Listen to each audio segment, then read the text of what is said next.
刘秋叶到田氏园，柿子已经采收，还留有另一种收获。葫芦一个个腾空挂，柿子树的棚架一物二用，方便葫芦攀藤，也藏有他精打细算的心思。就给它弄家，然后这里有种子可以那个它自己就会长。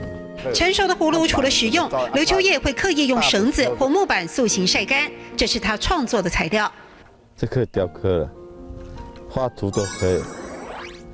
这个拿回去处理洗一洗就好了。里里外外挂满了葫芦，刘秋叶本业经营的机车行仿佛成了葫芦的异想世界。他在921大地震之后种出200公分最长葫芦，有了葫芦达人的称号。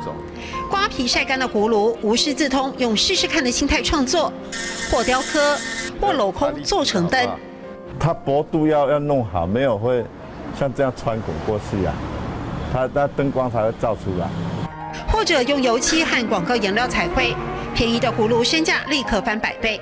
有几十块、几百块、1000多块、上万都有。所以铁刚，你这样彩绘是看过别人做，是不是？没有，这个都是我自己研究出来的。哦，同你某空用，所以跟人家不一样。